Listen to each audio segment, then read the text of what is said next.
Hello， 大家好，我是刘毅，关注刘毅美食，每天教你一道好吃又实用的家常菜。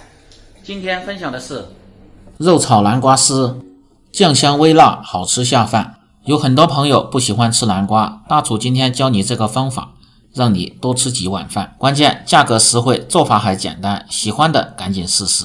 首先准备嫩南瓜一个，清洗干净。注意嫩南瓜最好是不要削皮，留着皮吃着口感更好。先切成稍微薄点的片，再顶刀切成丝，别切得太粗，也别切得太细，切好放入盆中。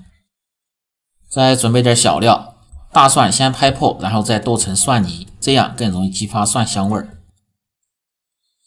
小米辣2个，顶刀切成圈，增加辣味，搭配颜色。小葱葱白切成丁，葱叶切成葱花，出锅的时候放入，增加香味。五花肉少许，先切成片，再切成丝，增加香味。准备好后，下面开始烹饪。起锅烧水，放入少许的盐和色拉油，增加底味的同时，也可以减少营养的流失。水开下入南瓜丝，用勺子推均匀。开锅煮至30秒钟即可捞出。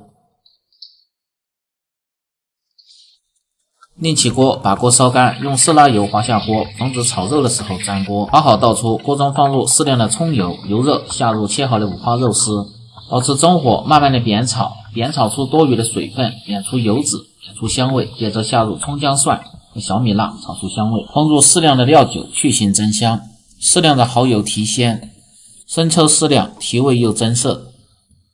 少许的老抽上颜色，把料汁保持中小火，慢慢的炒香。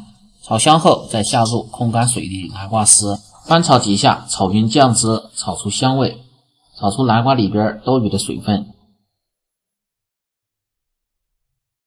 调味放入适量的盐就可以了，因为有生抽和蚝油增加鲜味，南瓜丝本身就是比较清甜。大火翻炒几下，炒出锅气，最后再放入小葱花和葱油，翻炒均匀即可出锅装盘。这样一道简单家常、经济实惠的肉炒南瓜丝就做好了，非常的好吃又下饭。